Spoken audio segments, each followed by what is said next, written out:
Okay. Ever heard of that? Yes. When I'm talking about religious music, I don't mean that music. I mean the little fruity songs. Like the Catholic Church has got like On Eagle's Wings and all that kind of crap. That shit is, that's not, I don't know what that is. As the deer panteth for the water. Hold on. Why are the deer panting for the water? No, is that... As the deer, it's one of these old Christian youth camp. You know what you're thinking of is Christian youth camp songs that it all began with Kumbaya, and then it was all downhill from there. It is, but I've been playing the guitar a lot lately. I actually, ever since I had to play, you should post the video of you and the church children singing on the stoop. So the story is one of the kids' moms is a music teacher at a local high school, and so she's good with this stuff. And she's like, "It sounds great." She's like, "But I'm going to overdub a couple of vocals over it." And I was like, "No, you're not." I called her out instantly, and she was like, "No, I am." I'm like, "Okay, really? All right." She's like, "Yeah, I'll do it." And is that a promotional video for something? Or? So no, we have Children's Day coming up. So in church for Children's Day, it's the day where we celebrate the year of Sunday school, because I'm a Sunday school teacher, right? And like, for example, they came to the store yesterday, the church, and they presented and surprised all the Sunday school teachers, and I got this mug. It says, "For every lesson you've prepared, the love of God has been shared." Oh. And it rhymes. And then it says, "World's #1 Sunday school teacher." Yes. On the back. Did you? Does it really? No. Oh, that would be so awesome. And you immediately filled it with sugary snacks. They put that in there to be nice to me. And so I'm very honored, and we'll have Children's Day, and we recorded that because we're going to play it at church. Yeah. You know, we do Children's Day, and then the kids get to say something they love about God or what they learned. This is fascinating, but we're 2 minutes into the intro before we've started the show. And we're back. Yes. Welcome to Recovery in the Middle Ages, the podcast about two middle-aged suburban dads and their pursuit of life, love, and recovery. I'm Nat. And I'm Mike. And boy, do we have a show for you today on RMA. Mike's father-son potato AR-15 assault rifle project, and we discuss the highs and lows, pun intended, of healthy, effective parenting in recovery on a new episode of Get Smart with Erin Moore today on a very special edition of RMA. Are you writing those, or are you stealing them? I actually wrote it. That was very good. It flowed better than some of the other ones. I have a bachelor. Last night I had some time. I wasn't very tired. And you had time. Amazing. I had some time. My son, I just decided to let my son stay up till 10:30 instead of 10. Is that why he was sleeping on your dining room table last night? Yeah. You saw that picture of the Lego. Yeah. And just Legos everywhere. The dining room table is covered. So I spent a lot of time actually on this last night. I did some due diligence. I did some research for the discussion. God bless you. And, I still believe in this show. Ow. I do. Wow, is that a dig? No, I'm saying because I spent 3 hours at the bank yesterday. No, this isn't a swipe at you schmuck. What I'm saying is I've had my doubts about the show only because I've gotten I wanted to talk about this because as we get more listeners, I'm becoming more uncomfortable with everything being out there. Do you know what I mean? Like before when soon you're going to be famous for being a heroin addict. I know. And I'm I don't know, I'm starting to think about it, because there are some people we know now, and it's no longer really that anonymous for us locally. Isn't it a little too late to put that particular cat back in the bag? Yeah. You can't unring a bell. I know, but this is something I think about. You can't become a cucumber after you become a pickle. That's right. Once you've been pickled, it's over. Yes. So I'm feeling some, but I'm going with it. I'm so happy so many people are listening, and I just I want to be able to be as honest as possible about my story without feeling self-conscious. Yes. Which reminds me, that was we may as well do this. Visit us at middleagesrecovery.com, Podbean, Apple Podcasts, Facebook, Instagram, all those places that you know and love, YouTube and Twitter. Join the discussion on our exclusive and private Facebook group. We've had some new people requesting admission, I've noticed, to the Facebook group. Yeah, it's growing fast. It is. People are talking. People are even arguing, and I think you edited a couple comments I wrote, and I'm a little annoyed about that. I edited your comments? Or you made it disappear. I was fighting with that guy over the over. You were right to do it because I'm just getting into the weeds with some guy over Fauci and the coronavirus, and I'm like, no. Here's what I did to that. I didn't even see that you had responded. I just saw you got couple, rid of that comment. I just saw that people were discussing that and being weird and nasty about like politics, and I was like, "Fuck that!" And I just hit the entire comment. But I didn't realize you were getting involved in that. Just a little. Okay, yeah. Let's not do that. We're not. This is supposed to be a safe place. I didn't start it. It was some Yahoo came into the room, and then he started it, not me, Dad. Listen, when you all of a sudden when you say, "Yeah, the opioid."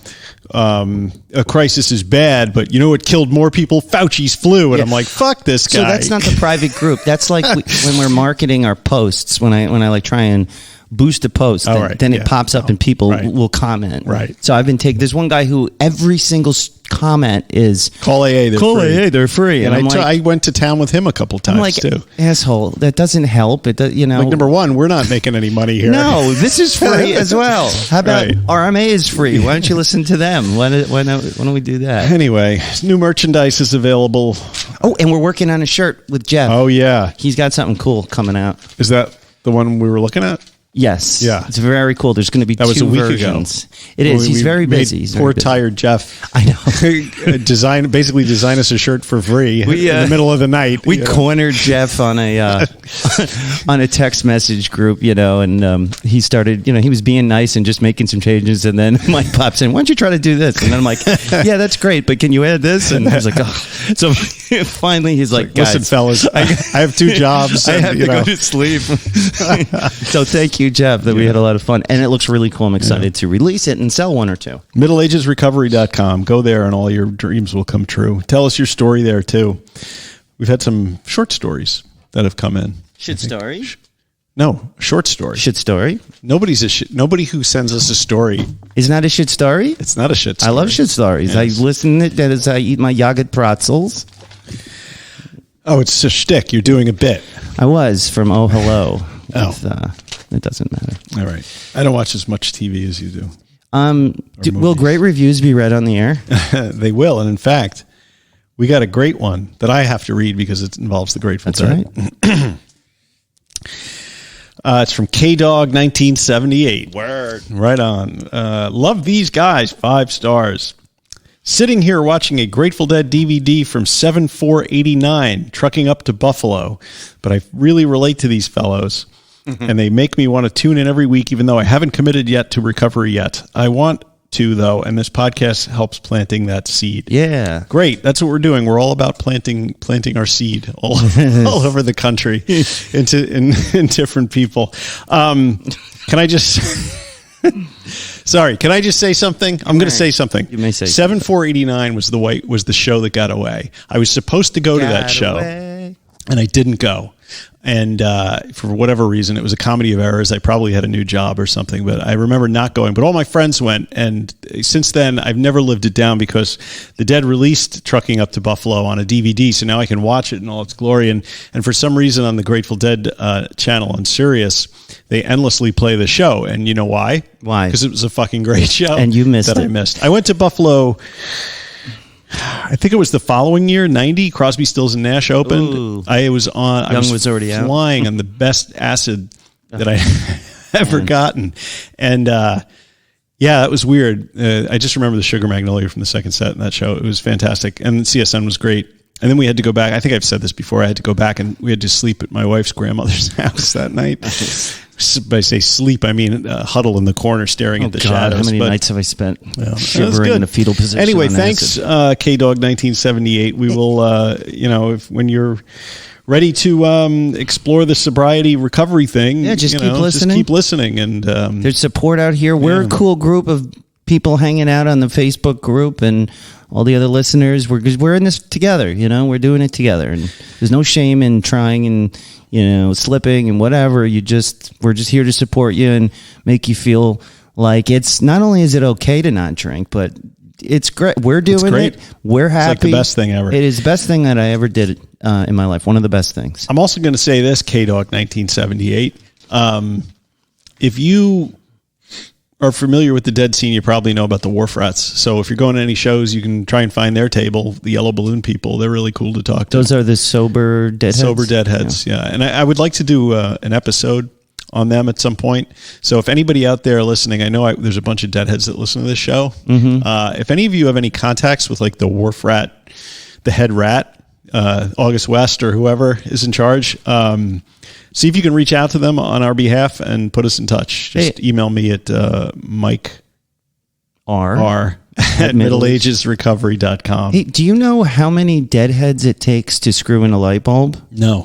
None. When something burns out, they follow it around for 60 years. You've just alienated half the audience. Not to mention me. Oh, God. So... how was your week? How was your week? Did you have a good Sunday? What did you do? I had a good week. I had my late wife's entire family over for a big party. For a party, and that I find that interesting that you can, because this is one of those familial situations that you don't think of when you're growing up or don't experience most likely. Right. So when I hear about this, I'm always like, that's really interesting. Like how is that dynamic? Like it must be, I mean, it's got to be sad and it's also joyful that you still know it, like there's a whole lot of that mixed in. Yeah. And then now you're remarried. So now you've got a so that has to be. So my wife has my current wife, Erin, has a child from her first marriage, and Dimitri's father has also passed away. We have a son together, and then I have Jack from the marriage I had with my first wife. So, we've been dealing with the normalization of the nuclear family and how that sort of fits into things for years. You wouldn't even think something as innocuous as like a school assignment on a family tree would cause such consternation, but it does in our house. There's always stuff. I mean, we've never used the term step anything. We've always just been the family that we are. But obviously I had a relationship. I was married for 11 years to my first wife, and we were together for 18 years. We got together at a Grateful Dead show. So I was just as much a part of their family for those years. When you're married and together for that long, you're meshing families. Yeah, you're basically in the family. And my parents have both passed away. So it's really, I considered them, a family of mine, So there was never really any question that relationship would dissolve after my wife died, Plus, Jack is their grandson, right. So, I mean, I think that's just a beautiful example of people living, but just living in love and not getting hung up on, because it would be easy for someone to feel like, that's not our daughter and you've moved on and all of that. No, they're nothing like that. It reminds me of when I met my wife, there was a similar situation that perplexed me because I came from a very boring, traditional family structure. Mm-hmm. So anytime I hear of things outside of that, I'm always intrigued by it. And my wife had an uncle who was married 3 times. He's passed away now, but he had three wives, or a current wife and 2 ex. And when I first started dating my wife, she said, Danny, I forget their names, Danny and Betty are coming over to my parents' house for dinner, and we're invited, and we're going to go have dinner. And I said, well, who's that? Who's Danny and Betty? And she says, well, Danny is, Betty was my aunt's, Betty was my uncle's first wife, and this is her new husband, but they're still friends with the parents. So it's like when that whole thing, I was like, are you kidding me? Like, so you're, behind your uncle's back, so to speak, your parents are now having, a relationship with his ex-wife and her new husband. Like, it just seemed insane to me, but it was fine. There's no normal, as far as I'm concerned. And that's what I've learned. Everybody's got a different story. But the weird thing is about we had a great time. It was a lovely barbecue, but I had to go out and they drink. Right, So I had to so- go out and buy a case of beer and like 5 bottles of wine. And I actually went up to the liquor store that I used to go into every day to buy a bottle of wine. Oh, wow. And, Where have you been? Yeah, actually, I went to the guy who runs that store up there. He and I were like friends, bonded over music. Like when I was still drinking, we actually went to see a King Crimson show together at the Paramount. But really? Yeah. What's he like? He's great, man. He's See the kind of guy that wears a gold chain outside of his t-shirt? He's like I don't want to say his name, but he's got like curly hair and beard. He's a little bushy. He had like COVID and almost died, and he was out of there for like almost a whole year. So now he's back, and we actually went in there, and I said, "Yeah, you know what I like, Mitch? Give me 5 bottles of that." And so he was picking up some Sauvignon Blancs and stuff that I used to drink, and I didn't mention that I didn't drink anymore, but I think he kind of figured it out. I mean, I'm like a lot lighter. I never go to the liquor store every day anymore, and so we just got caught up on music and stuff, and that was fine. That's cool. It doesn't faze me at all to be in a liquor store. Like I don't even. There's no desire for me to like, crack what do you open think? a bottle on the way home. Do you think about like what if Nat walked in and I was going to see if I walked? It's sort of like when you go to an AA meeting and you see someone right? It's like, oh shit, they'll see me, but then it's like, wait, but they're at an AA meeting, yeah. So I hope I never run into you in a liquor store when we're both like falling off the wagon, because that would be a fucking disaster. 5 days later, our families would be like, "Have you found them yet? Let's stream live." But so that was weird. And then I was sitting down, and my father-in-law was having a beer, and my wife was drinking a glass of wine, and my father-in-law just turned, I don't even know what to call him at this point, but he turns to me and he goes, "So I hear you quit drinking a couple of years ago." And I was like, "What?" Like, I have no idea how he would ever find that information out. He's like 70 something years old. It's not like he's on Facebook, like trolling around, looking at what I've been doing. Well, do you think anyone would have talked to him about it, or? No, I don't talk to it. I mean, Erin knows, but she's not talking to, Like, how did it go exactly? Like, you were sitting there holding a non-alcoholic kombucha. No, I wasn't even holding a drink at all. And he goes, just unprompted. He said, "I hear you're not drinking," or something like that. And I was like, "I hear you're not drinking." Yeah. So he's implying that somebody said something to him. Right. So my guess it's the lax security on the recovery elevator group. Well, that's how you found me out. Exactly. It's recovery. But elevator. we were both members of that. So that it would make sense that you and I would. Wait. So when you were talking to me, and just for the listeners who don't know this is sort of how Mike and I found each other out. When we met, we were really just fellow parents, in this small town, and in a town where you don't go around talking about how you're an alcoholic or an addict. And I was reaching out to him about a Cub Scout thing, I think, because our kids were friends, and somehow he was able to see that I was a member of a recovery group on Facebook, which you're not supposed to be able to see, or I thought you were. Unless you're both members. Right. So because we were both members of the private group in any case. Was it maybe it's not a private group. Maybe because not. I had somebody I work with, as a contractor. It's not like our group. That's private. A psychologist. So our group is funny. private. But I posted on Recovery Elevator, every week they have a check-in, how many days, Right. So I always say, 650 and feeling nifty. And he's given me a thumbs up a couple times. And I know he's not in recovery. So I'm guessing everybody can see it. So, yeah, so probably. It's fucking Recovery Elevator. Well, I'll tell you, so we should be clear that our Facebook group, which has over 5,000 people following it, is the Facebook page, not the group. Right. That's not public, right? Yeah. If you guys want to discuss on our private group that's supposed to protect us from people knowing what you're talking about, that's something you have to apply to, and we have to admit you because it's sensitive information. So I don't know where he found out that I was not drinking, but he was. I don't think he really knew what to say. Do you feel like it's a relief when people know? Like, I feel a relief a little bit when I'm around people who know that I don't drink. I have gotten to the point where I really don't give a shit at all. Who knows? I mean, because to me, it's like I've been freed from the tyranny of big alcohol. So I am like, if anything, I'm like a proselytizer about the virtues of not drinking, although I try and restrain myself. Yeah, you can't do well. Yeah, I'm not ruining the barbecue. I'm not like showing up like a turd in the lunch bowl and be like, how could you drink that beer on the 4th of July, you cretin? You know? No one's going to invite me anywhere, you know? I don't know. Anyway, it is interesting. I don't know. It's been a crazy week. I know, and everybody was sick. I mean, what is this? I text you this morning because I had a problem at home before I got here. And then I got a response. I'm at the urgent care with Ben, and I'm like, oh, shit. He just one-upped me on shit going wrong. I'm like, well, what the heck? It's been a slow roll this week. My son, Jack, came down with a cough and it got phlegmy and then, sore throat.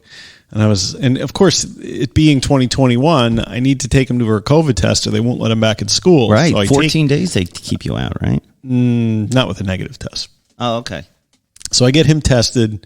It's negative. And then his older brother gets it. And then his older brother, this is his finals week, and he'll look for any excuse to so yep. I was managing that for Erin was mostly managing that. I was just yelling at him.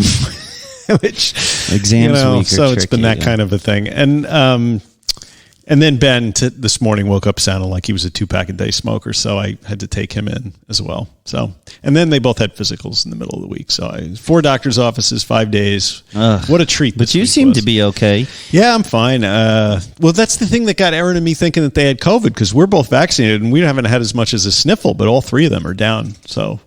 So then I had the PCRs done. I'm waiting for those to come. That's scary. I mean, people are still dying every day of COVID. Yes. It's still killing people. Yes. I mean, it is safer and we're happy a lot about less and probably not my kids. So. Yeah. I mean, look, the week was crazy. What about you? What about Sunday Nat? That's the next thing on here. It says Sunday Nat. I want to hear about Sunday Nat. Well, what this is on the outline is after we do our show Friday, I immediately get a new document. And as soon as I think of something, and Sundays is my day where I just do everything that I wanted to do all week. You're a hardworking man.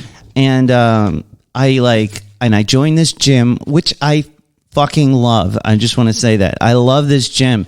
I love the feeling I get when I pull up to it. I like to wear the shirt that I got for free for signing up. I feel like I'm a part of something. I hope you wash it. It's beautiful. The people there are nice and happy to see you. The machines are nice. The whole atmosphere is like very zen and meditative and wellness and all that bullshit. That hippy dippy bullshit that I love. I just love it. Candles. There's some of that, I think. And then. So on Sunday, and I've been trying to get to the gym like before work. So kids get off the bus and I'm like, I have to make this part of my life. Yeah. I have to just do it. So maybe I've been getting like 3 days a week during the week. Dude, that's awesome. And I'll get here by 10:30. And then I'm still trying to run, reach my long distance run goals, which has been difficult with this weather. And I'm not that well conditioned running, but I keep trying.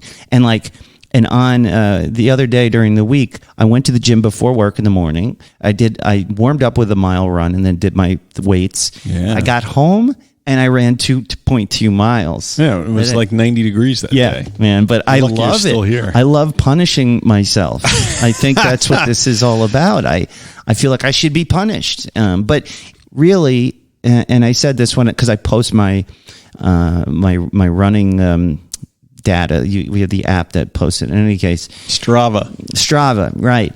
And what I posted when I wrote it was what I wrote when I posted it was that when I started, I immediately regretted it when I started running. Like I was immediately like, this was a bad idea. Milk was a bad idea. And but when it was over, I was like, I'm the fucking man. That's right. I did it. That's right. I felt like I won the Super Bowl. Mm-hmm. And that's that feeling that I just You were sweating as much as if you had run a half marathon. Yeah. It was awful.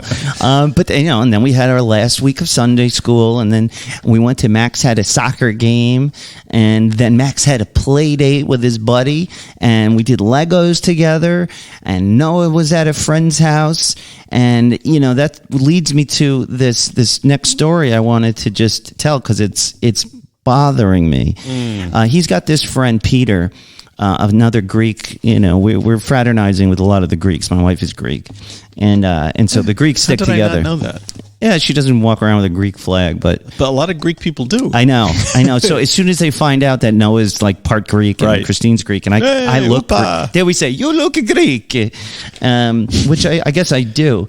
And so check this out. His friend Peter, his dad is this gigantic, like Hulk of a bodybuilder looking guy. Right. His name, like an Adonis, if you will, just like a massive. He's like 6'4", like 280 or something. But it's all muscle. But it's not like shredded up muscle. He's just like massive, and his name is Hercules. That's his real name? That's his real fucking name. And not only that, I mean, I guess you got to be a guy like that if you have that his name is, you kind of grow into it, I would think. You would I don't have know to. What he or else ate. your parents would be disappointed. It's amazing. And then his wife, who is very beautiful, guess what her name is? Venus. Helen. Oh, like Helen of Troy. Wow. In any case, these people are just beautiful people. He's such a sweetheart. He's such a nice guy, very welcoming, inviting. Does his wife look like Venus on the half shell, or Helen of Troy? She's pretty. Yeah, she looks like Helen of Troy. But and they're just very nice people. And he has, the last couple times I've seen him, has been like, we got to hang out. You got to come over for a beer. Ooh, yeah. And I got to come over, and I was like, I don't want to break this guy's heart and tell him I don't like him or something. I don't want him to think that. Come for beer. We drink beer. Beer. And and so when I went to pick up Noah from their house, they had this beautiful pool, and he was like, "I'm gonna get you some drink. Let me get you a beer." And I'm like, "No, man, no, thank you. It's okay." Like I was playing. Right. I was playing the whole, I don't need any refreshments. You don't have to worry about me. And I didn't take the opportunity to say, I don't drink, right. Which usually puts it to bed, because I feel like I don't want to disappoint this guy. Not that I would drink to make him happy, but I'm like not looking forward to that letdown when I'm like, listen, I definitely want to hang out. We love you guys. Your kid's awesome. Our kids are friends. I don't drink, and like somehow I'm going to just let this guy down. Like he had all of these ideas, like we would be friends and having a beer by the pool, and here I am being a party pooper, and I have let someone down. Well, you don't know what's going on in his head. I don't. He may just want to hang out with you. You could always say something like, hey, that sounds great. I don't drink, but I'll come over and have a soda or something. Or something like that. I got to do something like that. But I wanted him, and how about, because then he ordered for me a water, and I'm like, no, it's okay. You don't have to give me anything. And so I'm like dreading that conversation. You don't want to make Hercules angry. Huh? No. And I always told Noah too, I'm like, you better listen to that guy. I'm like, I can't protect you from him. If something goes hard, like that's it. I'm like, Noah, there is nothing I can do to protect you from that guy. That's but he's interesting though. Do you know like what his deal is from any of the other parents around? Like, do you know if he's like a party guy or if he's just like he's like a hardworking, super friendly. I mean, he can't drink that much if he looks like that, right? I don't think he's an alcoholic or anything. I think he's way into like working out, maybe, and he's in some kind of construction business, I think. I don't know. But in any case, I just wanted to share that with everybody, because we all deal with that, when we're trying not to drink, and you want to be sociable, you want to be a good host, but you also don't want to be around alcohol that much. Right. Even though we say it doesn't bother us, and it doesn't. What bothers me, and I'll speak for myself, is people getting drunk, or, it's just like, it gets uncomfortable sometimes when you're, not drinking and everybody else is. But you're right, though, most of it is in my own head. And if I just look at, past relationships with my neighbors and friends, when I have been honest and just said, I don't drink. And when, like the other day, I got pressed by a neighbor was shopping in my store, and I made a comment to her that there's a new wine bar opening up in town. Mm-hmm. I said, and it's great, like sarcastically, another alcohol related business that I can't I can't patronize because I don't drink. And then it sounded like she got like kind of like, okay, here's my chance to ask him. Uh-huh. We've known her like several years. And she was like, well, yeah, why don't you drink? She sort of sounds like Fran Drescher. It's kind of funny. And, she's really nice. And I said, I used to drink too much. Now I don't drink anymore. Yeah, there She's you go. like, oh, I didn't. Okay. And you could see the wheels turning. And I'm like, and that was it. Yeah. People always want to ask more, but they don't want, they are afraid of, I don't know what they're afraid of. People, being like, shut the fuck up. I don't want to tell you. Yeah. Anyway, one thing that I was actually weighing on my mind a little bit. You're speaking about your neighbors and all this. We got an invitation texted from your wife to go out on this boat with your neighbors. I know this is not on the outline, but I've been thinking about it all week. I had too much. Sorry, do you not want me to talk about it? No, do. We got an invitation for your wife. Apparently, some of the people that we were at your graduation party with were like, ask the Rutkowskis if they want to go out sailing on this boat in the harbor on Friday night. And they're either chartering it or it's a really cool boat. Yeah, it's an awesome boat. Christine. Okay. Are we not supposed to say that? I don't know. People now they find us, but our buddy Grant has found us. But, that's true. Anyway, it sounds cool, but like in the back of my mind, I'm like, it's going to be like everyone's going to just be wasted, drinking on the boat. There's definitely going to be some of that. Yeah. That group of people aren't like drunk, so I mean, they have. It's hard to be drunk on a sailboat because of the throwing up business. Yeah, I mean, you were there at the graduation party. No, they were fine, but I don't know what it's like if they're just like, going on a sunset booze cruise, if that changed the calculus at all. I think there is a little bit of anxiety amongst people hanging out with me because they're like, Nat doesn't, because people think that way. They're like, if Mike doesn't drink, I don't want to like drink in front of him, which is really sweet. But we can not drink together on the boat, and that'll be great. Exactly. Yeah. And when I said to my wife, I was like, oh, this thing, it sounds like fun, but it also sounds like a booze cruise. And she said, well, that's why Mike's going to come, and you guys can like in solidarity while the rest of us have fun. And I'm like, what do you mean the rest of us have fun?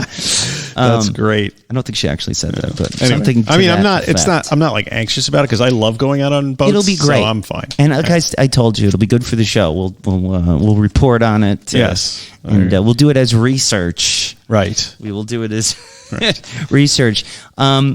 One other thing I wanted to get to, I'm not going to talk about this book I'm reading because we've got our guest showing up today in about 10 minutes. I'm very excited for Get Smart with Erin Moore. But our friend Sergeant Slaughter. Before you do this, yes, I'm sorry. I'm interrupting you a lot today. That's okay. It's like the reverse. It's part of the fun. See that? Comes and goes.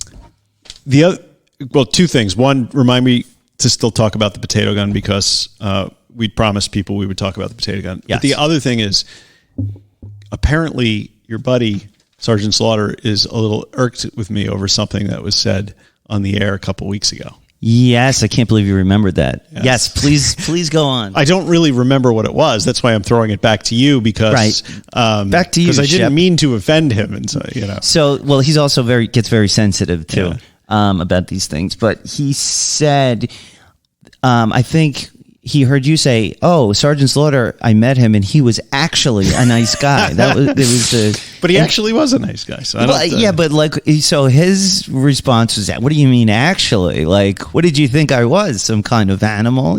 Well, I don't know the way you portrayed him, and I haven't portrayed him in any special way. No, that's true. I guess I don't know. I apologize if I offended you, man. No, you're a nice guy. Forget the actually. Listen, Sergeant Slaughter is like a brother. He's my brother. Okay. And he also he asked me this week. He said, he was kidding, I think. But he was like, do you think of me as a producer? Because he's always giving me ideas. And I was just laughing. I'm like, he had some. And then we started talking. He really does have a lot of good ideas. And the other thing I wanted to say that I forgot to say was when we talked about our old trumpet teacher passing away last week. Sergeant Slaughter was very as close with him, I think, as I was. Is he a trumpeter as well? He is, yeah. I mean, to the point where he was playing in church with me and my dad, and we were in band together, but we would take lessons from this guy. And so, like me, The trumpet teacher also, throughout the years would be calling him, would drunk dial him. I gotta hang out. And once or twice, me and Sergeant Slaughter actually did go out with him because we felt awful. Yeah. And even when I was drinking and even when I was using drugs, still, like that was, I didn't want to be seen with that kind of mess. Do you know what I mean? Like, even though we were both drinking, we're like, still, that is too much. In your head, you were like, well, I might be fucked up, but I'm not as fucked up as that guy. Right. Jeez. That was... Poor trumpet teacher guy. I know. So I just wanted to bring that up. He also thought that I should get Weak and Weird stories from the audience, because he doesn't like that I always pick a story about either seeing Bigfoot or a new contest to pay for the Bigfoot's body.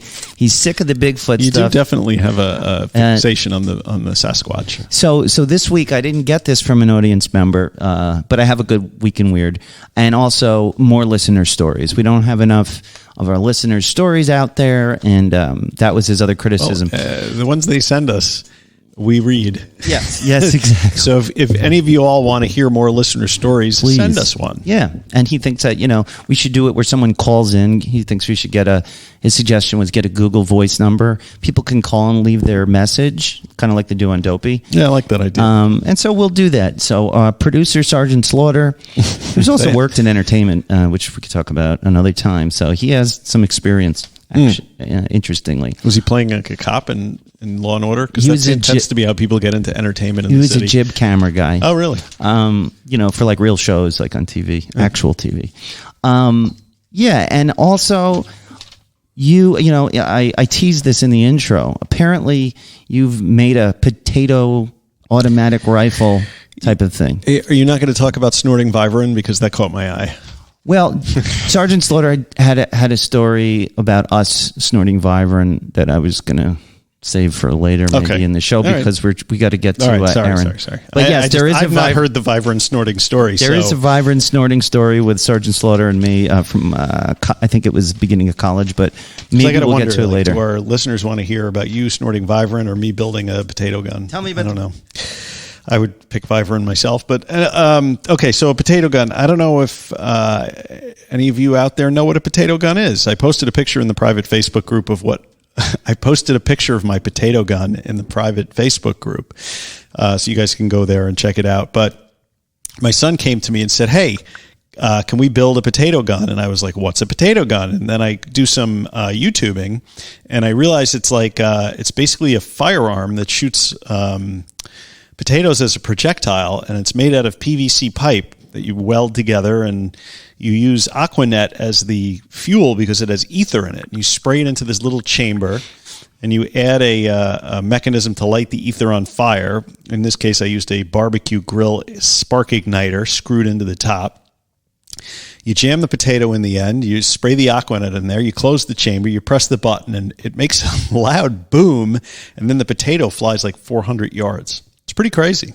So I built it in one day because my son asked me to build it for him. So I did. And it worked. I put a video up of the lemon being shot, but the lemon didn't go very far at all. I had to also strip the sound out because Erin was like narrating it as I was doing it, and she was using my non-stage name as oh, really? And they would know it among other identifying details. And what exactly propels that thing? See, you've been texting the entire time I've been telling the potato story, so you missed the part where I'm trying to get our guest on where here. I said that you use Aquanet because it has ether in it. Oh. And you light the ether on fire. Yes, the ether. Yes. So I encourage you all to build potato guns and take on the local constabulary with it. I was a little worried because when we finally got the potato out, it went like 400 yards in the air and then smashed into the neighbor's yard next to us at a velocity that if it had hit anybody in the head, they would have been dead. But nice. I'm pissed at this neighbor anyway because his tree fell on my garage last summer. So also he deserved it. All right, anyway, our guest is that enough of the potato gun? That's enough of all of our stuff. And the other things we'll get next week. So now we're going to try and get. We've got Get Smart with Erin Moore. Today we're going to be talking about parenting with a recovery mindset. Get Smart with Erin Moore, and then you be quiet for a minute so I can put the music in. Get Smart with Erin Moore. Okay, that's music. Yeah. Okay, cool music. And stand by while we call her. Is this set up? Can I just hit call? Let's hope so. Let's see. Really loud. Yeah, Sounded loud in my ear holes. Don't want it to peak. It's not peaking. Well, it gets a little bit of it. Hello. Erin, welcome to Get Smart with Erin Moore. Hey. Oh my goodness. Here we are. No pressure. This is the lowest pressure show I think that exists. No, it is. I love it. What's going on? Thank you so much for doing this show today. You've got a lot going on in your life right now. Yeah. I do. You want to talk about it, or what's going on in your life? Sure. Like what's going crazy right now? Catch up the listeners. Oh, what's crazy right now? Well, I'm pleased at least that there's stuff going on, because I feel like about a year ago this time there was not about anything going on. Right. Yeah, now seriously. everything's going on. But yeah, I recently, I am in the process of moving, and I haven't done that in a really long time, about 15 years. Wow, that's a long time. It's a whole thing, and I'm kind of starting over in a lot of ways because, and really apropos to the subject today, my adult children are staying in the old house. So, oh wow. So I can't just bring all of my stuff, right? Some of those things I'm like, well, if I take their can opener, then they won't have one. All those things you accumulate in a home over the years. You're like, wait a minute, I don't have basic things to make a meal. So. Yeah, and moving is so draining. Just a couple times I've had to do it, even though I wasn't moving most of the stuff.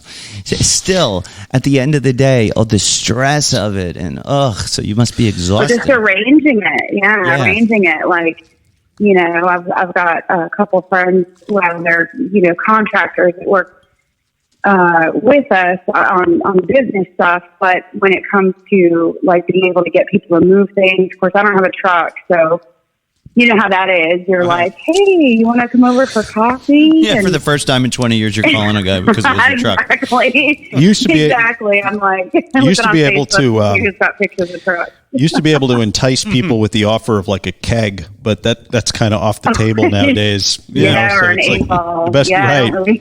Well, the 8-ball if you want the job done fast. I don't have a spare 8-ball. Yeah. Exactly. Well, that's always the case.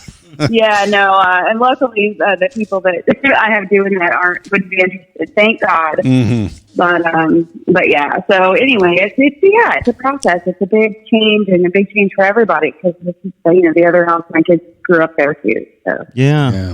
Well, in the new place, you're going to build a podcast studio, and we're going to produce your new I have podcast. Space for it. Will sound like NPR. I have space for it. Yeah, I know it sounds. I feel really weird. There's, it's not entirely empty, but there's a lot of an echo. So it's kind of a strange thing. But yeah, I have space for that. It's excellent. It's sweet. bedrooms, so. Well, we're developing a podcast network. That's my latest manic idea that I had. I'm going to make a podcast network for recovery. That's where it's at, baby. And then we'll promote everything on this one channel. And it'll be like a family of podcasts. I don't think I told Mike about this. No, you did, but you make money. It's great because you make money in picks and shovels. Podcast family. Yes, I want to be in the podcast family. All right, we're going to do it. We're going to do it. Yeah, so that's really great. I'm glad you made it this week, and we weren't exactly as on top of things as we usually are, but I really wanted to talk about parenting. This is something that's been on my mind. And if the audience doesn't remember, Erin is also a mother who's in recovery with, I think you have 2 adult children. I do. I have an 18-year-old and a 25 going on 26-year-old. So they've seen it all. They've seen it all. And I don't know, like, How long have you been clean? Like, did they see you? Maybe go over with us your recovery journey as it relates to your kids. Yeah. So basically, my first child, I was sober when I got pregnant. And sober meaning that I had been in rehab already, and I was 19 years old when I had him. And so they've seen all, it's been all different things. Like he was probably about 2 when I thought, well, maybe I can try alcohol. And for a lot of years, I was able, I would sometimes be a falling down drunk, but I don't know. They still, it just looked differently from the outside. So I put a lot of effort and time into appearing like the perfect mother, and my kids were at school on time and blah, da, da, da, da. But, in a lot of ways I wasn't present because I was a stay-at-home mom for some time, and then I worked from home, and, we've been in all different facets of that. But I'll say that when, I always credit my oldest child really with saving my life and making me grow up. Because, when you have a child at 19, you have a couple choices, and it's, a lot of people don't choose that, right? They choose, well, this is the way I was raised because my mom was an alcoholic, and I didn't have any family support. So I really, went that alone, and then remarried, single mom for a part of it. Remarried a codependent who I saw drunk once in, the 20 or so years I've known him, but that's a lot of people say, what was your secret to not having your children take away through active addiction? And a lot of it had to do with, at least having another solid parent. And, I credit him with that. Right. Times where I wasn't okay that, or when I got, really heavily into being hooked on prescription opiates that, I would have times where I couldn't get out of bed because I, was in withdrawals or various things. And, it's a good thing and maybe a bad thing too that, he kind of covered for a lot of that. His mom was sick or, and their needs were met. And so, to me, when I look at women that I've worked with over the years, whether it's in sponsorship or, being in the recovery industry, I've met a lot of women who have had their children taken away, and the shame around that it's tremendous, especially for a mother, I'll tell you. But I try to let them know, I just got lucky. I wasn't better than you. I'm not better than you. I don't judge it, because one thing I know is that my addiction was not exclusive from loving my children, and that, of course, non-addicts and non-alcoholics can easily see it that way. You think you would stop for your kids. Well, right. So that's a good indicator that this is a powerless thing, that if you could quit for your kids, you would. I'll say they were the catalyst. Yeah, they were the catalyst for, they made it, there was just a day where I realized, I'm not going to survive. And that was about a little over 8 years ago. I just wasn't ready to leave my children. And would it have been enough to keep me sober? No. Mm-hmm. But it's okay for, when there's a lot of judgment around, when you can't get sober for someone else. Well, you sure can try. Right. They certainly can be an inspiration for it, whether it's fear motivated or love or whatever. Yeah, my mother used to say that to me when I was still active, and how could you do this to your children, and that used to really hit me where it hurts, because I knew that I didn't want this for my children. I didn't want to keep behaving this way. I didn't want to keep putting my life in jeopardy. And, I wished I could, say, I'm not going to do this to my kids, and I'm stopping tomorrow, or I'm stopping today, or it just doesn't add up like that. But like you said, in the back of my mind, every time I relapsed and went back to rehab or went back to the rooms, they were part of the motivating factor. But just like they say, if you don't want to do it really for yourself, if you're not doing it for you, it's extremely more difficult, I think. If you don't find that, right, a lot of people end up in rehab because they were forced there. It doesn't mean they can't get sober just the same as someone who walks in voluntarily. Right. It's just not a sure thing, you know?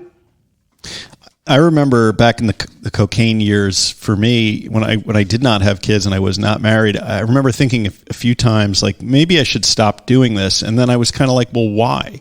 Like, I don't have a family. I don't have, responsibilities to that end. So I just like, fuck it. Right. No one that answer to. Yeah. Kept going. And, and when you're active, or at least when I was active, I would convince myself that I'm just doing this to myself. That's something I'm you only hear hurting from myself. Right. You hear that all the time. I said it too. Oh, yeah. And that illusion of control, the fact that I was able to keep shit together, the fact that I was able to, get my kids to school on time, be the PTA president for 5 years. And all those things were just so much more damaging to me, honestly, because, everything looked great from the outside. There was no pressure, until it changes where you can't manage any of that.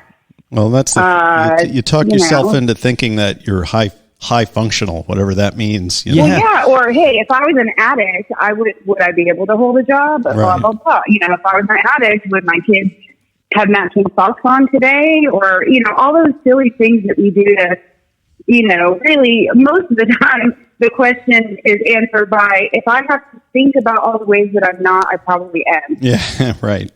Yeah. Whatever it is. My kids still don't wear matching socks. I don't mean to be, yeah. I did learn after my second one that didn't matter at all, as long as they had them on. But, it was my first one. And I was just a helicopter mom. And a lot of it was because of the way I was raised, where my mother was married 5 times. That doesn't count boyfriends or whoever. Mm-hmm. And if she could have done better, she would have. And what really solidified the deal for me about, I do not want to die and leave my kids with that as what they have to tell people about their mother. My mother died of an oxycodone Xanax overdose, and I had 19 days sober in 2013. Oh, wow. And it's one of those, yet another thing that couldn't have kept me sober, but it sure lit a fire under my ass. Yeah, I'd imagine. Because, it was, I just thought, I'm in my 30s, and this is the most devastating thing I've ever experienced. Mm-hmm. And this is with somebody I had a complicated relationship with, and I still, every day I think about her and think about how I don't want that to be my children. Right. What I've had to live through. Yeah, and that's another thing I wanted to get to when it comes to parenting. So, one part of parenting as an addict or recovered addict is while we were active, and how that affects the kids and how it affects your relationship with them.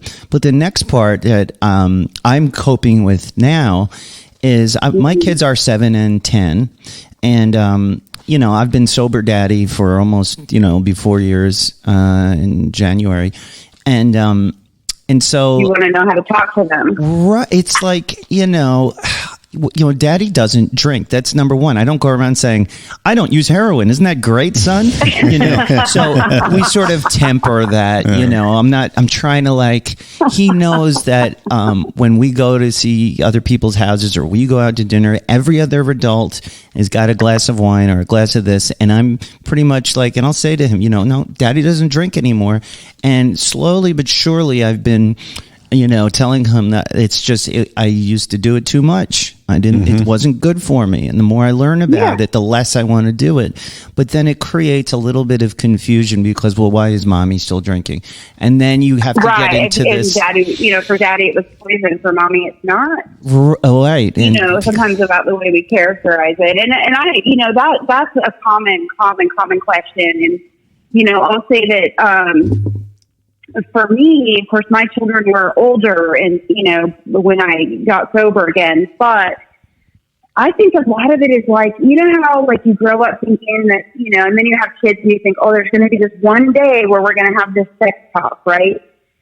And for me, what I learned over the years was that those are a series of talks, depending on what they ask about, depending on their developmental level, depending on, they'll let you know when they're ready. And if you're a tuned in parent, you don't, those opportunities come up with or without your permission, right? That's right. And it'll be a little bit, it'll be hey, we're not talking about the full blown thing because they're 5 and they're asking about, and you're letting them know, it's okay. it's okay to like do whatever you're doing, because I don't know if your experience with small children was the same, but, sometimes they would be just inadvertently kind of hands in their pants and, just saying like, it's okay to do that when we have company, if you could go to, somewhere private or, right. you know what I mean? Where you're not like going into the whole deal, but it's a series of things. And I find this to be similar. The funny thing was that I still thought about a month after I got sober and I had been going to AA every day and I was gone more and blah, blah, blah, whatever, but I had been working a lot. So my kids didn't really notice. I'd been working a lot prior to that, but I remember having a discussion with them, with my oldest, who was like going on 17 at the time. And I was like, listen, my heart's pounding and I'm thinking I'm going to have to, tell this kid that I'm an addict and that I'm trying to get better and it's going to be devastating and it's going to be earth shattering. And I told him and he's like, duh. Like, no shit, Sherlock. And I was like, oh, I'm not as good at hiding it. No, I mean, the kids are extremely perceptive. They pick up on stuff and probably have a whole body of knowledge about you that you don't even have about yourself. Oh, it's amazing. When it starts, and when I think about the things I knew about my mother, right, that she probably didn't know that I knew, or the things I found out after she passed, or whatever it is, I know that that's true. And I know that the conversations are hilarious because my oldest child couldn't care, doesn't really care much about what has Asperger's and kind of is just kind of self-involved a little more.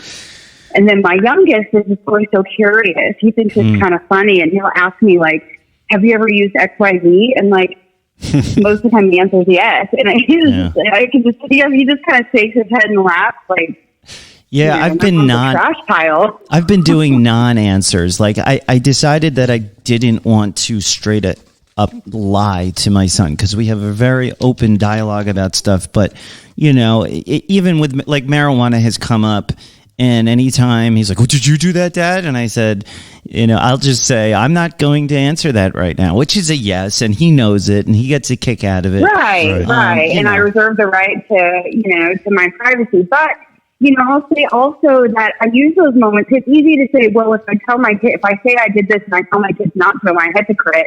The answer to that is, in my opinion, it depends on how you frame it. And with my children, I've been very open about, and part of it is just we've always been very open and funny and probably a little TMI oversharing, but not, I try to be very careful about that too.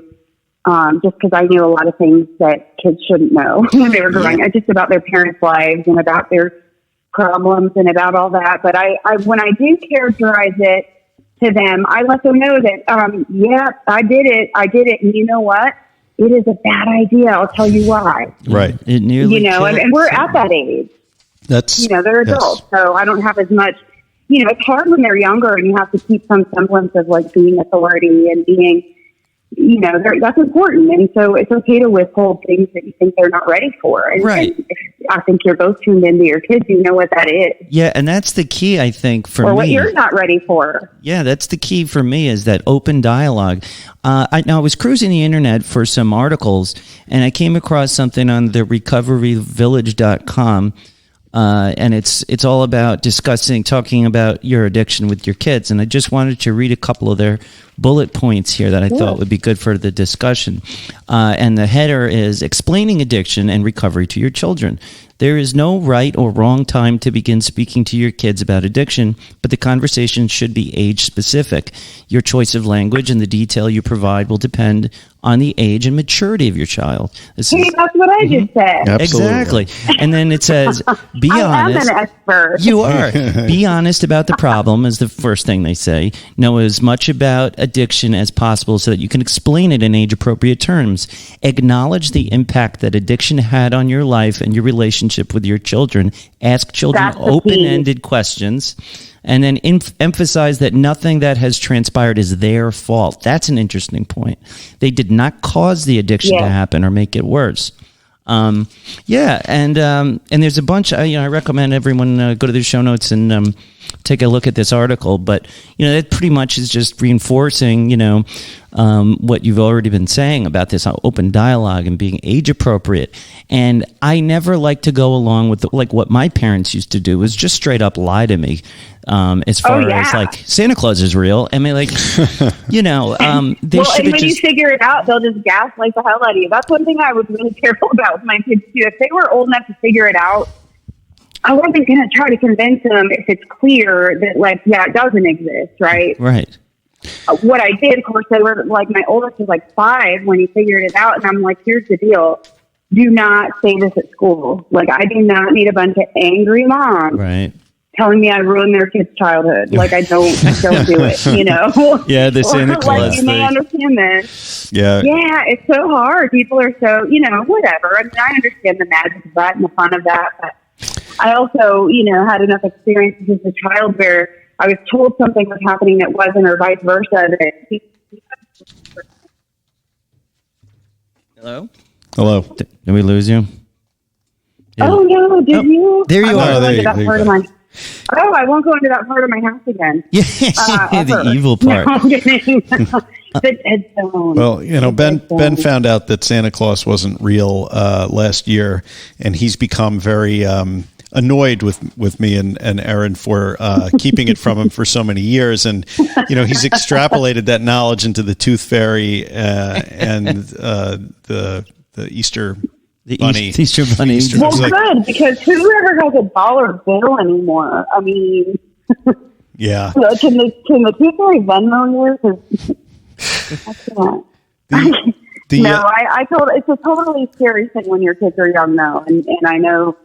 Yeah. You know, that you worry about what they'll think about you, or you know, that you're going to say that one thing that makes them also become addicts, and it's not going to happen.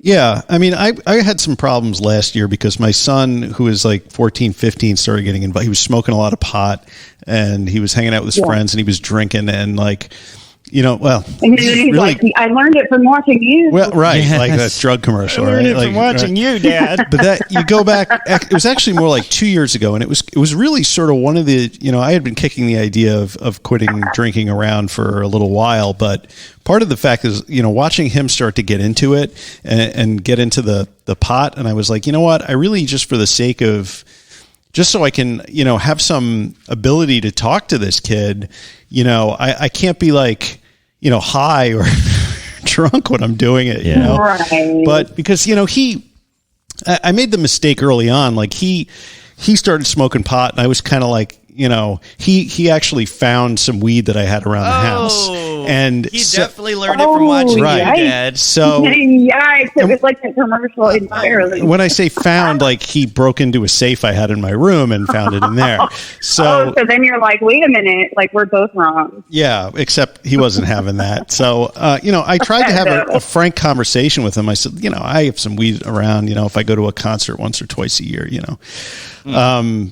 Right. But you know, then when he started getting more seriously into it, and we started to have to come down a bit, like a little bit of a hammer on him, like it was right back in my face. Like there was no credibility. And I said, dude, it took me 13 years to graduate college, and you know, I didn't get a house until I was in my mid-40s. Like I'm like, you don't want to do what I did. Yeah. You don't want to spend the amount of time that I spent from my mistakes. You know, and you know, it's so hard to convince them of stuff like that. Though, you know, it really is. And my only hope, you know, I'll tell you, my oldest, when he was in middle school, we had a lot of difficulty. Just a lot of, and part of it was me, that I didn't ever have an example of like how you resolve conflict in a healthy way. And so we were always at each other, and it was just that age. And we went to a therapist, and the therapist, once they started getting some history from me, and I kind of was withholding, partially because I was still in denial about, you know, just being in a 15-year relapse, what it ended up being. Right. But you know, as they got family history and they realized, okay, my oldest, you know, his dad I met in NA back in the day. And his, you know, my mother had this problem, and other people in my family were already dead from it. And the therapist really like pulled out the whole Glenn Beck like whiteboard and was like, this is what happens in your brain. Yeah. And like was like super, you know, like at first I was like, well, this is a lot, but said to him, like, you know, he kind of explained the genetic components and some of the ways you know, like in a way that wasn't just like, well, you're doomed to become an addict, but like, hey, your chances are not great. And here's how it hijacks your brain, hijacks your system. And with your strong family history of having this issue, it would be advisable that you either never have a drink, you know, never use drugs, or, you know, to wait until your brain is at least developed to start, you know, to ever introduce, because your chances are not good. Did that work? Because the therapist tried that with my son, and it did not work. My kids they hadn't already initiated anything, you know, like I'll say it's harder once they've tried it and they're like, yeah, that feels good. Mm-hmm. You know, my oldest tried weed one time behind a CVS during high school and didn't like it. And, you know, both of my kids are like, I don't like feeling out of it. And I'm like, I can't relate. I have a what is that like? I've got a bullet point that's apropos here. I love to use my outline. Hold on. So I have this bullet point here. It's going right along with what we're saying. And what I have here, it's from that same article from the Recovery Village. It says, studies show that 17.2% of 8th graders and 1/3 of 10th graders are already using illicit drugs. Oh my God. So, I mean, when I think of an 8th grader, I think of my son when he's an 8th grader, be, I guess, 13? Yes. Like, we have to be realistic. I was going to say 12, 13. You know, I can't be under any illusions that my children are, you know, immune from this. And in fact, I have the opposite problem. This is another point I wanted to get to with you, which is projecting our problems. Mm-hmm. You know, like when I see Noah behaving a certain way with like soda, where like, oh, he's drinking too much soda, he can't put it down. Like, I'm thinking that's addict behavior. And so I'm constantly projecting this terror that he's going to become, you know, like me, you know, and I don't know, like, how do we get away from that? I really believe in, now there's some stuff I don't believe in the whole package, right? When you think about The Secret, remember that? Yep. Manifestation. Manifesting. You picture a big house and you get it. Yeah, well, and more than that though, like, I think the part of it that really speaks to me is that what we put out there is what we're putting out there. So the universe doesn't, now this is going to get kooky, y'all. Sorry. And I'm going to shout out to Steph Roberts here because she can, Steph Roberts really going to get me on this one because we like to. But anyway, so girl, I know this is crazy, but listen, you know, I really believe a lot. Like, I think that the universe doesn't know whether you're saying I don't want or I do want. You know, so you're putting out this energy like, hey, I have this fear of being broke. Well, the energy is being picked up as being broke. Like, if you keep saying, don't crash, don't crash, don't crash, don't crash, right, you're also saying crash, crash, crash, crash. Or don't. Right. You're putting this energy into the universe of this thing that doesn't, you know, I don't know. Whatever you believe in, I don't think there's I just think that so the more I worry about something, the more I basically, what is that saying, that what you fear in the dark comes to pass in the day, or I don't know, same difference. You get what I'm saying? Yeah. It's the same deal. Don't think about a pink elephant. But don't think about it. But I don't want to be like, I don't want to be naive either. So I'm striking this balance where, like, on the one hand, I don't want to accuse my son preemptively of being an addict before, you know, but I also don't want to, like, be naive to the fact that this could be a real problem. That uses drugs becomes or is an addict. In fact, you know, most of the population is not. Statistically, just not prone to this. They use and drink and they're fine. I don't think many people casually use crack, but I think things like marijuana, you know, like it's a little relaxing crack after work. Sit in your smoking jacket with your legs crossed in front of the fire. Look in the big book. But I mean, the big book says just put it in milk. Milk and scotch. The fact that you have it foremost in your mind, Nat, like, means that you're not gonna, because the worry is you're just gonna drop all this subtle shit that's gonna influence him into, it's a self-fulfilling prophecy. Right. You worry about it so much, he's gonna pick up on it. Yeah, like with these energy drinks, he wants, all of a sudden he's obsessed with getting energy drinks, and I didn't want him to have it at all. That's a gamer thing. Ugh, it's so they drink this powdery shit. What the fuck? Like, ugh. And the YouTubers, but I see an addict quickly when I hear him ask for that stuff. I see addiction. My son, you know, the older one, who was having a lot of problems with school last year, finally ordered this stuff on the internet. G Fuel. They all take it, but he's like so ADHD that he took it and it like focused him. I know, that's why I want to try it with him. So he all of a sudden started pulling better grades in school and doing all this stuff. And I attribute it, and I will never say this outside of like this small room of, thousands of people, but I attribute a lot of that to the fact that he re-engaged with school. Is like he was taking this G-force stuff, and it allowed him to focus. I'm going to tell you, and I'll tell you this because I don't give a shit, because my kids are adults, and if you want them DSS, come get them. But here's the deal. There was time during middle school where they really wanted to put my oldest, who was diagnosed with ADHD, on some controlled medications that I just was really uncomfortable with, and not necessarily on the whole, but I had to think about that a long time. I had to, because I was really medicated from a very young age of like 12. And so a lot of my own shit was tied in there where I was like, the breaks at least. But what I did give him energy drinks before school, not like pound a couple, but like every, a few times a week, like, and it helped. Yes. And it actually made it more comfortable for me to try the medication, because I thought, well, shit, at least that doesn't have all the other stuff that's on this label. And I'm a little, like, I see this work. I'm just not comfortable with supplying my kid with energy drinks like a pageant child, and like patting them on the ass and say, go at it. But we try all kinds of things that will do anything when our kids are suffering. That's a fact. And he might have ADHD legitimately. We're right now trying to get him evaluated, and it's been very difficult because there's been so much trouble amongst children and their emotional status and their mental health that getting an appointment even with someone that can even begin to give your child a diagnosis that can be official and can then get you to a psychiatrist, if if it comes to that, is 6 months out, and so we've been waiting and waiting. So part of me is like, was where we were. It wasn't that easy before either. Let me tell you. Getting a kid mental health assistance is so much harder than when they're adults, and it's not right.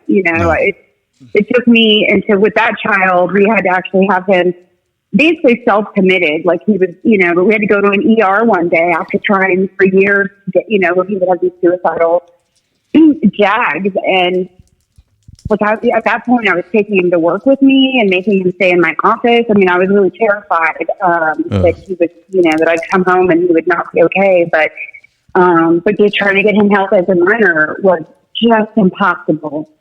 Yep. And it wasn't difficult. until he was an adult, it was awful. And he's really had good care since then, but, and he does his own appointments, which shocks the hell out of me because I can't get him to do dishes or whatever, but, has been stable since then. But as an adolescent, it was like, people just were like, well, one person I know whose child went through that, sat in the ER for a week.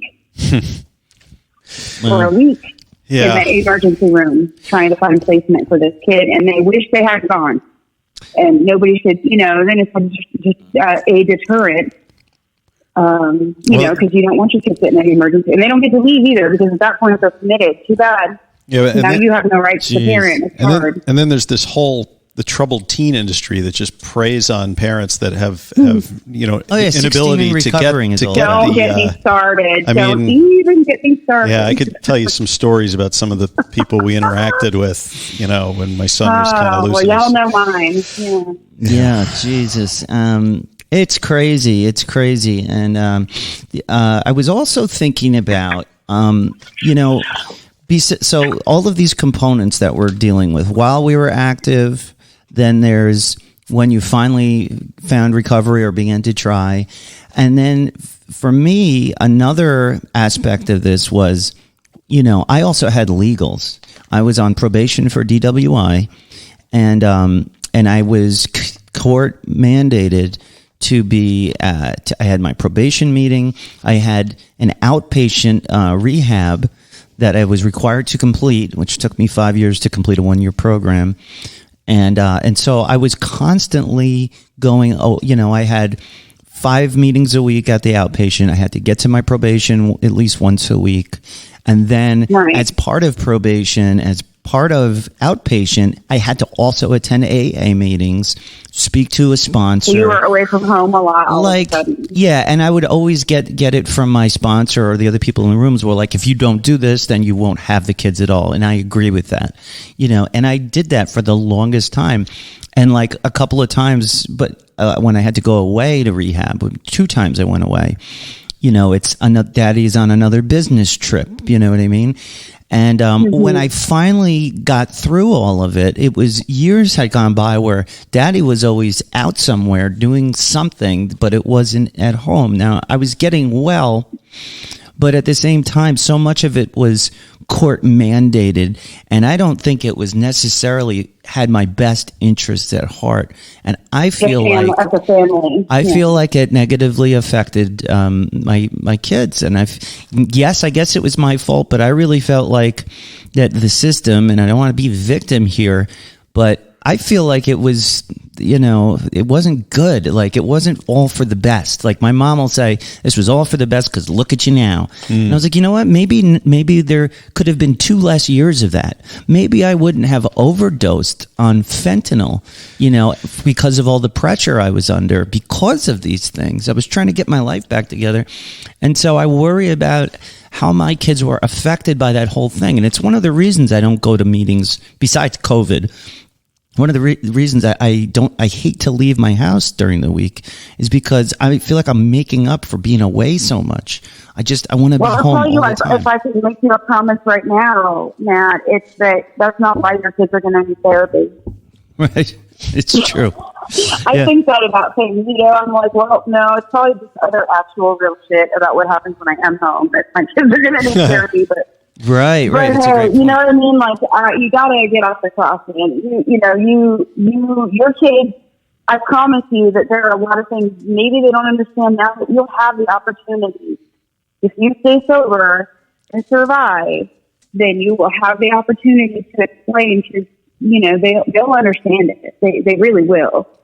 It just feels like kind of like how we want to rush into the 9th step if you're in the 12th, you get sober and all of a sudden you're like on the apology tour and trying to just make things feel okay. And, it may not feel all okay right now, but it will be because, this sober relationship, like I was home immediately, similar to you, a lot less than I ever have been, partially, because after work I was going to meetings and I had always been working a lot, but the time I've had with my kids is quality, and I just wasn't present for years. I was at home and not present. So really, it's about what you do when you are there, you know, and the intent behind it, and what just kind of having some patience and letting it unfold where it will all become clear to them. Just like in things like divorce or all those other things, in the immediate, it looks a certain way. Kids pick up on stuff, like you were saying earlier, the both of you, they just, their capacity to understand things is so much greater than ours because everything was hidden from us. And that's even more. Parents didn't apologize. Parents didn't say, hey, you were not giving that. Like it wasn't happening. Right. And that, didn't get apologies. That ties the whole thing together, I think, on what we talked about is visualizing and projecting positive thoughts. And when we speak to our kids and when we think to ourselves, to think in terms of success and sobriety and less in terms of what is going to go wrong. And I think that, maybe that is the best, course of action, is to just be as honest as possible. Just like when you're making amends, just unless it would harm someone, to really just open that dialogue. Being as honest as possible, withholding things that aren't their business. Because there are things, with kids that we never, I don't care now as an adult even, and they're adults. There are things I'll never tell my kids I've done or gone through because, we don't have to tell them everything. They don't need to know everything. There's things I'll never tell my podcast partner, like about that one time no, I'm kidding. I'm not going to say anything. That one time. Oh, man. Erin, we've had a great episode of Get Smart. I think we're going to have to, we got to move on and finish the rest of the show, and I have to pee really bad. Thank you so much for coming on again and doing a great job, even though you're having this chaos with your moving. You can find Erin on our private Facebook group or on her website to read her blog, which is called Phoenix Rising, I think, or Rising Phoenix. It's Falling Phoenix. Falling Phoenix. Nailed it. I wanted the Phoenix to rise, but you want the Phoenix. Well, that's So Falling Phoenix. That was their whole link theory. in the show notes. Link is in the show notes. And thank you so much. We'll have another Get Smart in a few weeks, and very much looking forward to it. Thank you so much, Erin. Bye-bye. All right. Love you guys. Love See you ya. too. Bye. Bye. That was a great interview. And That was a great interview. Sorry, I stopped it and then started it. All right. And we'll be right back after these words.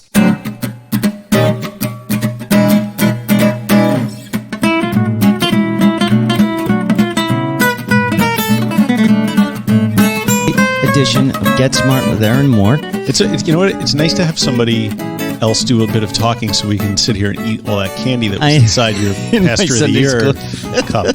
I noticed that your church got the rainbow Hershey's Kisses for Pride Week. The Presbyterian Church approves gay marriages. Fantastic. They great. conduct them, and it's one of the things I like about my church, as I am a big supporter of LGBTQ+. Just so you know. There's other letters, too, that have been added recently. Have they really? I think so. I don't know what they are, though. It's interesting. I actually do social media for a... I was going to bring that up, but I figure I'll let you do it. I'll tell you guys more. I've been picking up some extra jobs lately because I need to make some money, and the economy's coming back, and there's a lot of things I can do besides, throw money away in the store.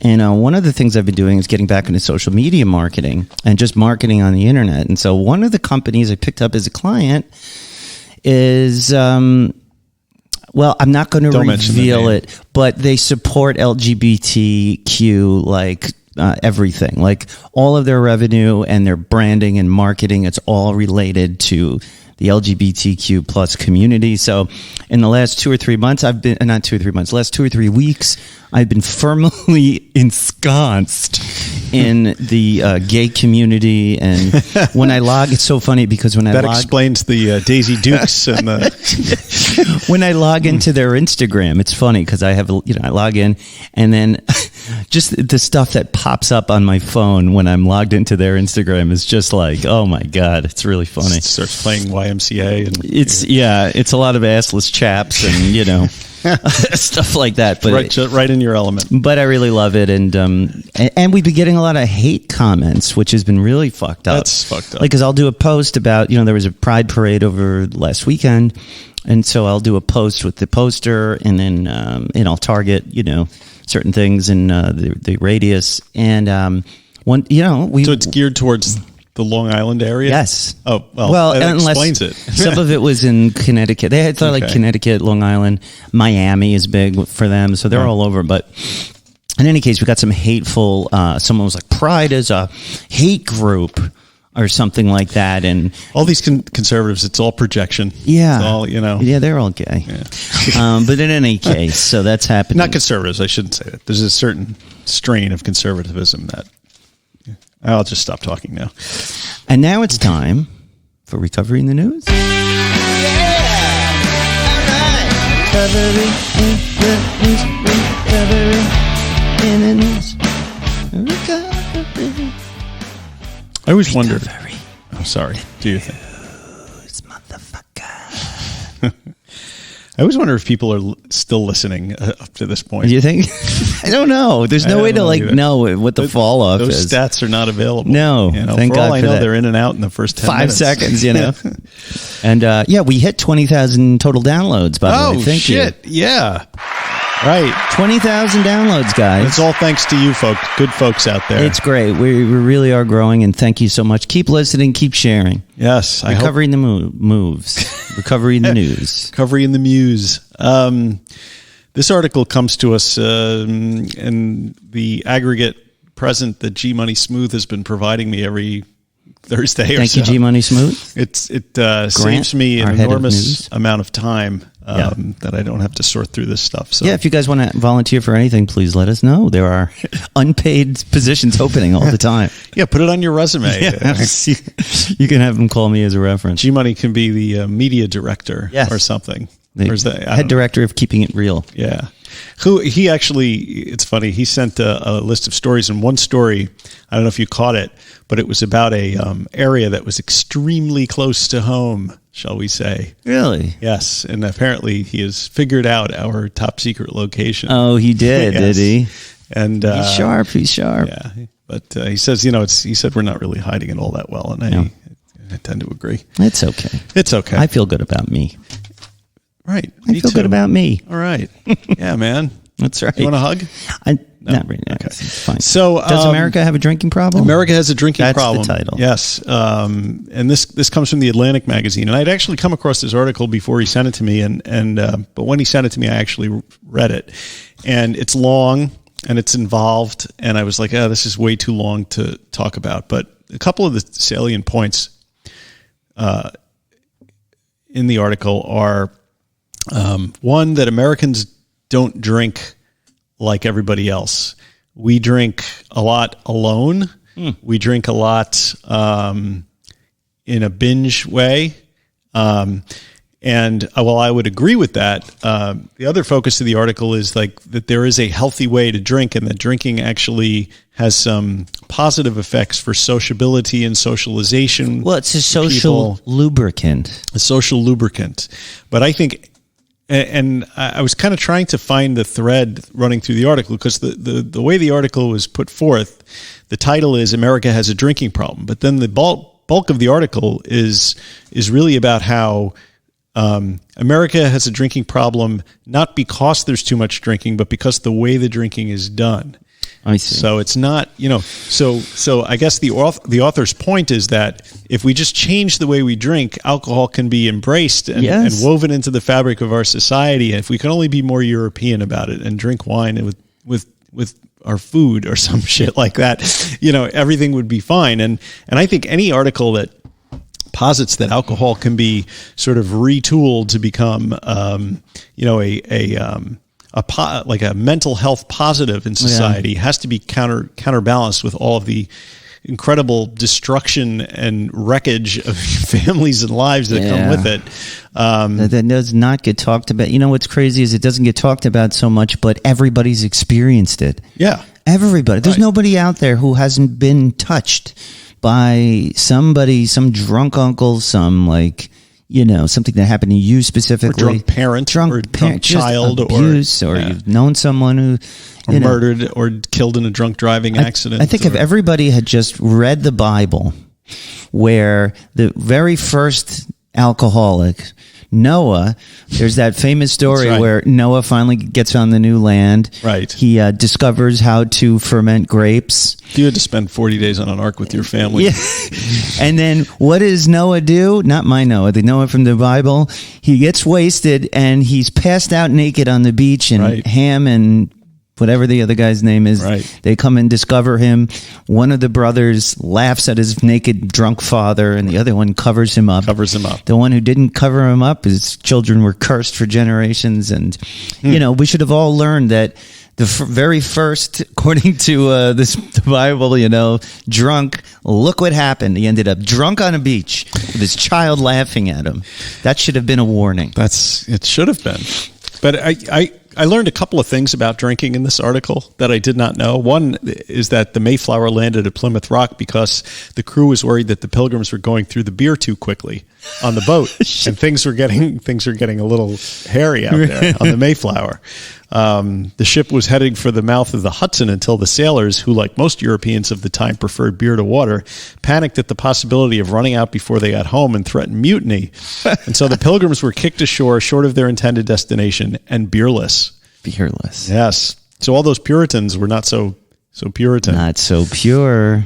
But William Bradford complained bitterly about the latter in his diary that winter, which was really saying something when you consider what trouble the group was in, starving to death and freezing to death. But William Bradford spared some time to complain about the lack of beer. Well, it's very important. Which I think was kind of funny. And didn't they not have clean water for the most part? And the only drink they could really safely drink was alcohol. Isn't that right? Some of that has been proven to be a myth. Is it? Okay. Because there's plenty of fresh water around. But but still people drank considerably more, almost twice the amount in colonial times than we do today. Whether that was because the water was bad or people just, their lives are more miserable when you don't have electricity. Is this some of our recovery history? Because we were going to start tackling because it's recovery in the Middle Ages, and we've gotten some confused people out there thinking that we are actually covering time period, the Middle Ages, and a recovery from alcohol, back then. We had a listener who found us. He was on the Facebook group, and he said he found us because he stumbled upon us and thought we were a history podcast. Yes. And he started listening because he was like, "Oh, that's interesting. I wonder what it was like to not drink in the Middle Ages." Yeah, and then he's like, "Okay, it's not okay, that." But then he kept listening. He kept listening. We got him. Yeah. So anyway, there's a lot more to that article. I encourage you guys to go out and read it. It's online. TheAtlantic.com has it. They posted it on Facebook on June 1st, and a lot of the comments were very interesting. As usual, they were the ardent defenders of their right to be, borderline alcoholics, and then there were people who were like, I quit drinking 5 years ago, and it was the best thing I ever did for my mental health. So, well, you got to balance it out. I wanted to. I was just reading the end of this article, the end of the article on here. I thought this would be interesting for the listeners. Oh yeah. It says, and this is from the article: George Washington first won elected office in 1758 by getting voters soused. He is said to have given them 144 gallons of alcohol, enough to win him 307 votes and a seat in Virginia's House of Burgesses. During the Revolutionary War, he used the same tactic to keep troops happy, and he later became one of the country's leading whiskey distillers. But he, nonetheless, took to moralizing when it came to other people's drinking, which in 1789 he called, quote, the ruin of half the workmen in this country.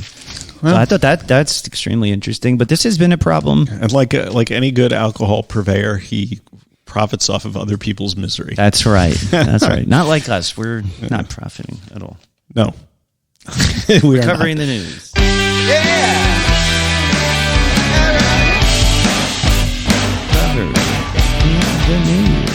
In the news. And now it's time for This Week in Weird. It's Bigfoot, right? No. Eerie alien figure. Whoops. Eerie alien figure filmed in India by our favorite Tim Binal.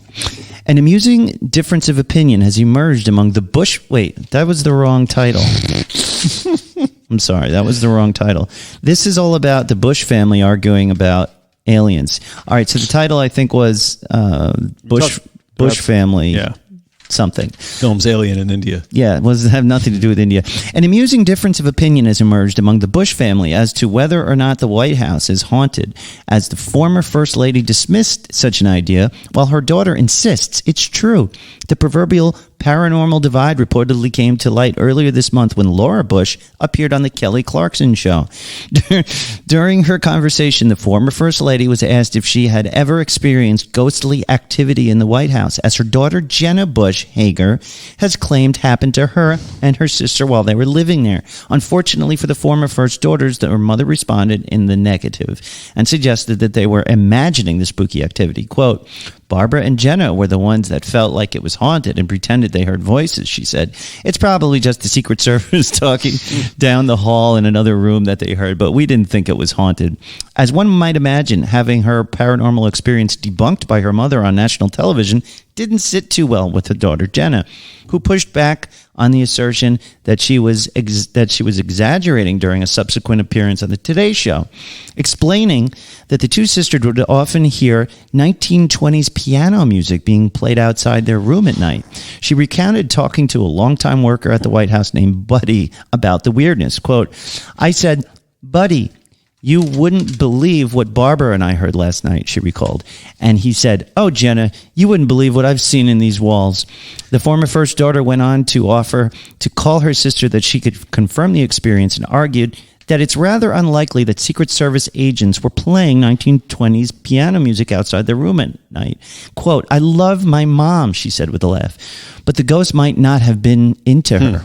The Bush sisters are not the first residents of the White House to recount ghostly experiences in the building, as it has a long history of purported paranormal activity. That was a long one. That was a long one. I bet it was Dick Cheney who was playing the piano. I mean, he died like years ago, didn't he? Dick? No, he's still dicking he's around. Being kept alive. Yeah, he's being kept alive. Like the emperor, you know. He is Emperor Palpatine, if you look closely. You know, I went through this a lot with, I grew up in a haunted house, and I heard things, and my father Whoa, you just kind of slipped that one in there. Oh, yeah. Oh, I grew up in a haunted house. I grew up in a haunted house. That's maybe a story for another episode. And in any case, finally my mother admitted she saw it. She heard things too and saw things, but for a long time they pretended like... Was Dick Cheney in your house too? Dick Cheney was not in the house. And that is This Week in Weird. Is that it? Jesus Christ, we've been doing this for a fucking hour and a half now. That about does it, guys. Thank you so much for listening. Visit us at middleagesrecovery.com and check out our new merch page. Join the discussion on our exclusive and private Facebook group. If you need to talk, don't hesitate to reach out to us. Check out our show notes. Mike works very hard in them, and there are many hilarious Easter eggs to find. There really aren't. Where should they listen to us? Podbean, Apple Podcasts, Facebooks, Instagram, Spotify, Amazon, YouTube. Twitter. I don't think you can listen to us on Twitter. Should they tweet us a twat you twit? Yes. Are we going to call the audience twits or not? I'm trying to figure that out. Guys, we're looking for a name for our audience, like the RMA. There's twits. The Dopey Nation. We need something else. We got it. So please submit your ideas for what we're going to call ourselves. If you don't want to be called a twit, it's perfectly understandable. Great reviews will be read on the air. Please make it a 5-star. And as we say, non proficiat perfectum. Yeah, I was like, be good, but not perfect. Progress, not perfection. Christ, you're a slave driver. See you next time. Yeah, also be good. Bye. Bye.